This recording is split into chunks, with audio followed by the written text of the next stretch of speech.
This is the most successful reinterpretation of a Vietnamese dish I've done so far. Oh my God. This might actually be a bún bò ravioli. It tastes like bún bò Huế. It does. It tastes exactly. Welcome to CKSK, the Chad Kubanoff Studio Kitchen. I'm Chad Kubanoff. This is my studio kitchen, and today we are cooking the comments. On a previous episode, we got a suggestion for bún bò Huế ravioli in a spicy sauce. Was the winner of the last episode's poll. So in this show, you pick the ingredients and I have to do something with it. So just so we're all on the same page. Bún bò Huế. Bún is a round rice noodle. Bò is beef, and Huế is the royal city in central Vietnam. But it's a beef and pork noodle soup from the royal city. This dish was originally created for the king. The big flavors, besides for the meat itself, are lemongrass, pineapple, and shrimp paste. And the particular kind of shrimp paste is mam ruk, not mam tom. And then we have the ravioli element, which I'm sure you know the ravioli, or the Italian stuffed pasta. The idea for me today, too, is I want to kind of reinforce the bún bò flavors in multiple different areas of this dish, so it really feels like bún bò at the end. We are streaming on all platforms right now, so whatever platform you prefer to watch on, we're there. Let's get started. So this dish being a pork and beef based dish, I have some ground beef and I have some ground pork, and we're gonna start cooking this really quick because this needs to cook. And it's about 50% beef and 50% pork. I wanted to get this started immediately because I want to cook this for at least an hour. All right, so as that's going, I'm gonna turn the heat down to give it a chance to run out the fat. Then I have a pineapple. I'm gonna use about half of it. Typically, the bún bò Huế is gonna just be cooked with pineapple in the broth. I'm gonna juice the pineapple and put it into the mince mixture to hopefully help tenderize the mince quicker. You know, this is a whole new concept. I'm still figuring this dish out in my head. Like, I have an idea for it, but even as I got here, I'm like, you know what, maybe I'm gonna do it this way, or maybe I'm gonna do it that way. And right now, I had a game plan, and I forgot what my new game plan is, so I gotta kind of pull back a little bit here. So I'm gonna mince this onion up, throw this right into the mince meat. The pan is almost dry, the pineapple juice is almost reduced, and I'm gonna let it keep cooking this way until it is dry, so the onions kind of get a little bit of time where they're not steaming or boiling. Next crucial ingredient for bún bò Huế is mam ruk. It's potent. We're gonna use the mam ruk twice. First time, we're gonna use it with the mincemeat we have right now, and we're also gonna use this in the sauce. We're gonna mix this up. This is the way you do, if you're trying to make something clear, this is the best way to use the mam ruk. So you mix it up with water first, and then we're just gonna let it sit and settle, because now the mam ruk is gonna flavor this water, and then we'll pour off the beautiful top. And that's what I would typically do. If we were just making bún bò, this is the method I would use. But if you're making something where you don't care about it being clear, you can just put the mam ruk straight inside. Okay, so now we'll put this to the side and let this settle. Let's keep moving. So, water's now in the pot with the mince. I'm gonna add a little bit of the mam ruks in here. We'll start with that. I think that's gonna be fine for this. And the other big thing I wanna definitely add is the lemongrass. Bún bò Huế, lemongrass is one of the crucial flavorings. Tie this lemongrass up, and I'm gonna throw this right in my pot here. If I had more time, I would keep this in low heat and cook for 3 hours. I don't. So we're gonna let it rip, and we're just gonna keep adding water as it reduces, and eventually we're gonna settle when this is nice and tender, and it's dry, almost like a real dry ragu, because we need it to be a filling. I just wanna add a little bit of annatto seed powder, just to help with the color. This will be typical for the broth. Okay, let's get this pasta moving so we can get to the next step. We're gonna make an egg-based pasta. There's so many different ways. There's no right way to do it. You can do it with no eggs. I'm gonna do whole eggs. Typically I'd make egg yolk only, which makes a really rich pasta. But for this, I think the filling is going to be rich, so I don't need the pasta to be overly rich as well. I'm gonna make enough pasta, at least so I can have some extra for my little JD. My little daughter will love some spaghettis. In terms of the flour, I'm gonna use a little bit of a mixture of bread flour and semolina. If you just have bread flour, it will work, no big deal. This will give me a little bit more texture with the semolina flour. Flours mixed together on my board. Eggs are in the middle, and then we'll start incorporating the flour into the egg, slowly. I actually really like making pasta. I think pasta is pretty fantastic, and I have the time to do it, and I don't have to make 20 portions or 30 portions of ravioli is kind of a pain in the ass, but making 2 or 4 is cool.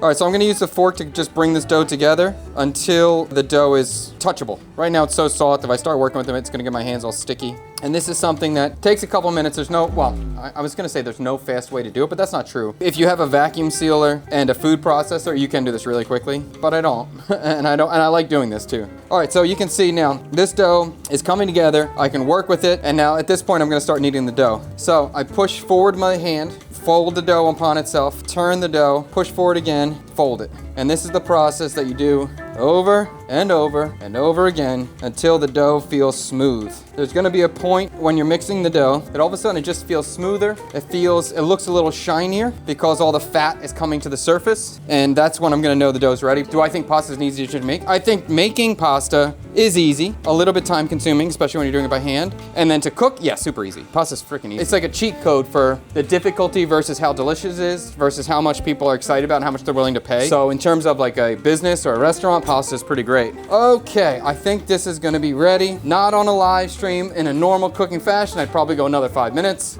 but it's gonna work. I'm going to rest the dough, put this into the refrigerator for about 30 minutes, maybe 20 in this situation, but at least 30 would be ideal.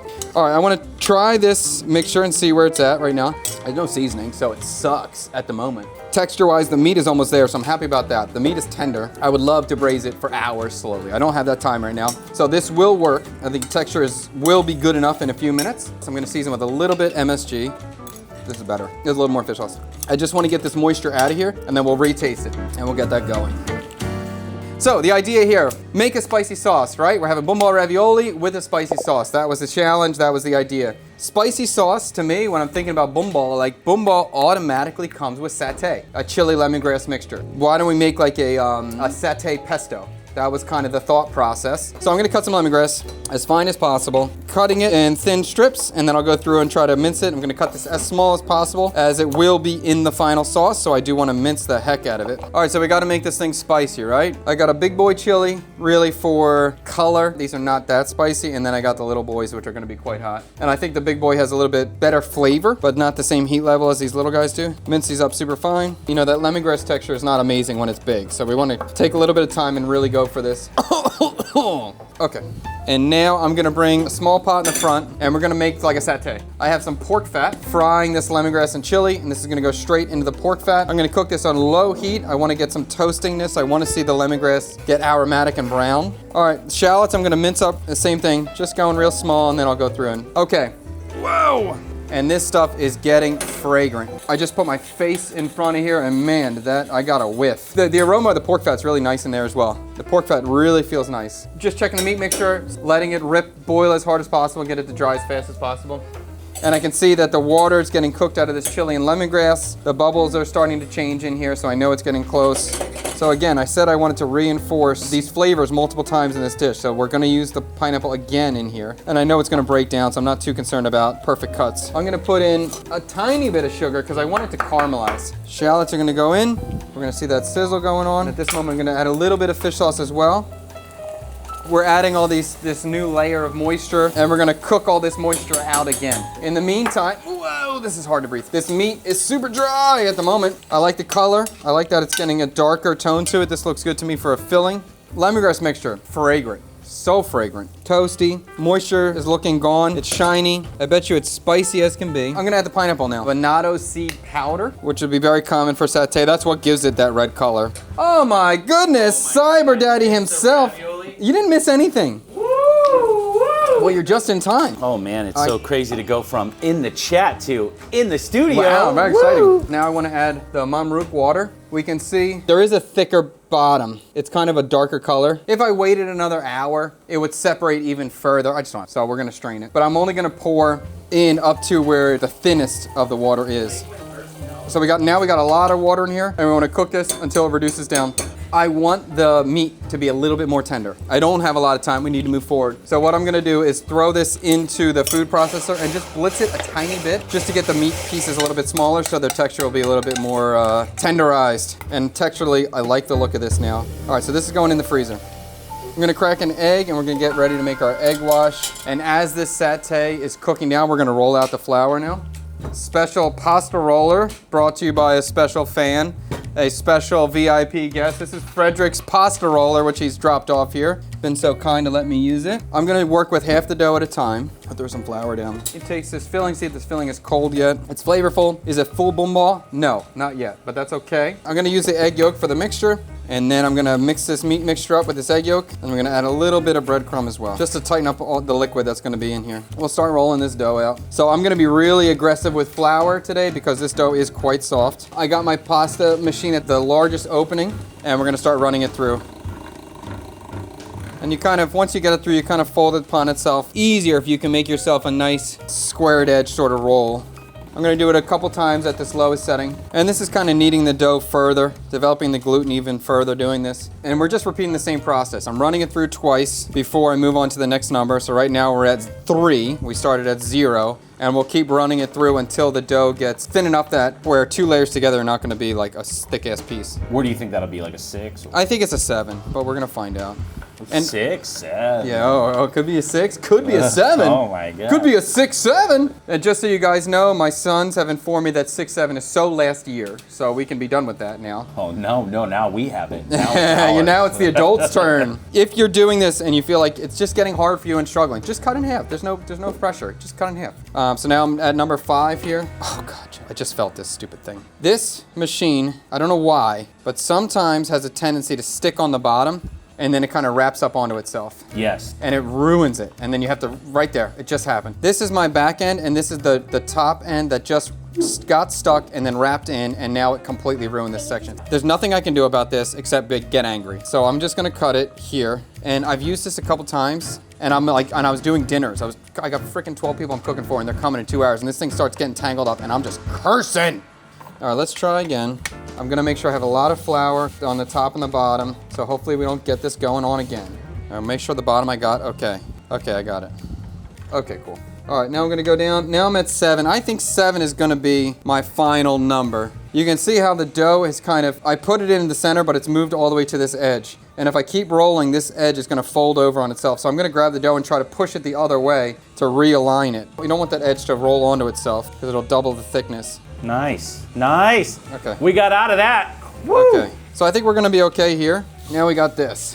From this point, we have a sheet of pasta, we have a filling, and we can do so many different things with it in terms of shapes, in terms of style, in terms of look. All right, Tree wants a hexagon. We'll cut it in half. We'll start filling it with the beef and pork mixture. It's definitely easier to work with less filling. The more filling you put in, the harder it is. So if you're not super comfortable at the beginning, use less. Looks cool. Yeah, the texture of the filling I'm happy with. I think it's gonna work out for us. Now we got this egg wash, and we're gonna brush this egg just around the meat mixture. This is gonna be our glue to glue the 2 sheets of pasta together. All right, so now we're gonna lay this next sheet right on top. Yeah, what's the secret to making sure that filling doesn't really pop Well, out you wanna when try to you're get all the air bubbles out. So at first it's kind of like press right next to the filling itself, and then from there press outwards so you can keep the air bubbles out. Air is what's gonna potentially make these break during the boiling process. Definitely good to really press down and try to get the egg to glue the stuff together. Anytime you're doing this, definitely make more than you need. We could use the crimper and crimp kind of like that, which also looks cool. So a little bit of cornmeal on the bottom will prevent this from sticking to whatever surface you're storing these on. Okay, so that's gonna be enough for me right now. Okay, we're gonna taste this chili satay and see where we're at with this thing. It has the pineapple, it has the mum rook in there a little bit. Flavor-wise, it's good. The heat is spicy. I'm gonna add a lot of green onion to it. And actually, this satay mixture right here is pretty darn solid. I'm gonna put some in there, a little bit more pork fat in here just to stretch out the oil. The green onion into this cold pan right now, and I'm gonna heat it up later. Now, to finish out the garnishes, Ramon. This is a very common vegetable here. Always serve a bumba. Like usually when you buy this, you buy a big bunch of it because it's such a cheap vegetable. It's so easy to grow. You know, I gotta be honest, I don't love the texture of it. Really? Texturally, it's just kind of off-putting for me. You are the first person I've met in my entire life who does not like Ramon, but I didn't want a big bunch. I really avoid eating this now because there's almost no nutritional content to it. Really? Like nothing. It has no nutritional content. So I literally got like 5 little sticks of it. I'm sure it was free. I'm sure she didn't charge me for this. So typically this would be shaved, but I'm gonna cut it as a bias. We're gonna use this as kind of the vegetable component, something kind of just to give it a different texture. And then for garnishes, we have a lot of herbs. I got some rarum, then I got some Thai basil. Very popular garnish as well. And I have some cilantro too, but I think the cilantro, I'm gonna put that in the chili oil chopped with the scallion. White onion, this is all part of the standard bowl of bumba. Bumba is a very herby soup. Let's finish this thing out, I'm ready to do it. My water's boiling, I got all my little garnishes ready to go. We're gonna heat this satay mixture up, and I'm gonna fry the satay with the green onion. So almost we're making mahan. We're making green onion oil with the satay. Cilantro is gonna go into the pan, get that aromatic. Looking a little bit pesto-y, right? Let's drop raviolis. 2 minutes and 30 seconds was our cook time on that. I haven't had a ravioli in so long, dude. I'm so pumped. Well, we'll see, dude. It's gonna be a bumba ravioli. All right, so I'm gonna steal a little bit of pasta water as we're going into this satay mixture. Try to sauce it out a little bit. I'm gonna take the ravioli from the water into my pot, and we'll finish cooking these in this pesto because we wanna have some of this starch from the raviolis coming out into here and help thicken this. Oh, this looks good. And actually, I'm really happy with the viscosity of this. I think this looks really nice. Any finish on seasoning is gonna be fish sauce to me at this point. This is a little bit spicy, so I hit that note. I forgot to cook my ramen. Okay, back in the hot water. Ramen's going into the pasta water, but that'll be very fast. It won't be a big deal. Okay, I think the ravioli are done. And I'm just taking this out of the water, right into our seasoned ravioli. The thing is, like, I think this is going to be tasty. Is it gonna taste like bumbal? We're gonna find out. Let's call it. Tung said it. Looks so good. We got our hexagon. We got our big squares. Some raw onion on top. We're gonna do some raram, Thai basil, some spearmint. I like the look, I like the look. Oh! It's kind of pretty, right? Yeah. And I'm gonna do a little bit of lime. Bada bing. Okay, I think we're good. Let's see what a bumbal ravioli with a spicy sauce tastes like. Okay, now we're gonna try it. A little raw onion on the top. A little raw onion. Oh my God. Tenderism. Get the Fred shot. This might actually be a boomball ravioli. It tastes like bumbal way. It does. Oh my It God. tastes exactly like bumbal. It does. This is a boomball ravioli. Yes. This is more of a boomball ravioli than we had of boonreal gumbo, I guess. All right, Tree's gonna try it. Oh my God. That's it, huh? What makes it taste like boomball? Is that the exact combination of satay with the specific herbs? Is automatic, like, this is boomball in my mind? I think it's the pineapple, the mamrook, the pork, the beef, the lemongrass, and then the finishing herbs is what really does it. All the herbs, the lime juice, and the onion. Wow. The shape of the pasta is something you need to consider. I crushed it. I crushed this one. In terms of a boomball ravioli. We are not worthy. We are not worthy. I think this is a 10 out of 10. It is a boombal hue in a ravioli. Really, really there. In terms of deliciousness, I still think it's like a 9. I think it's pretty freaking good. It's cool. We got a tang. We got a rating over here. Bada freaking bing. Fred, this is like, if Fred is giving 10s, it's real. He doesn't give 10s easily. I got my first 10 from him last week for the eel po' boy. So we're crushing right now. You're crushing it. This is amazing. All right, let's see what the Viet boy thinks of it, the real Viet boy. It's gonna blow his mind. Let's sell this thing, Jeff. Sell it? You want to sell it? We're gonna be rich. We're gonna be rich as long as you know how to roll ravioli. It's like, Do stay like bumbal. it tastes like mama. Yeah. It tastes like mama. It really does. It's incredible. Cause it's amazing. I think you're a 10. Fantastic. I think that's Tang's first 10. I'm gonna say this is the most successful reinterpretation of a Vietnamese dish I've done so far. In that this truly tastes like bún bò Huế in a completely different context. So that is really exciting. So at this point in the stream, we want to finalize our poll. This was a 10.5. Oh, you're rating your ravioli? Yeah, Sick, it dude. was 100. 5, 4, 3, 2, 1. It is a Nem Nung corn dog on Wednesday, which is highly exciting. Do I have corn flour? I think I do. I think I just bought some cornmeal somewhere. That's cool. Wednesday at 10 a.m. If you're in Asia. If you're in the West, it's going to be Tuesday at 10 p.m. Eastern Standard Time. Thank you so much for watching, guys. It's great. I'm really enjoying this process. I hope you're enjoying it. I'm having fun, and I look forward to Wednesday. Nem Nung corn dog. See you then.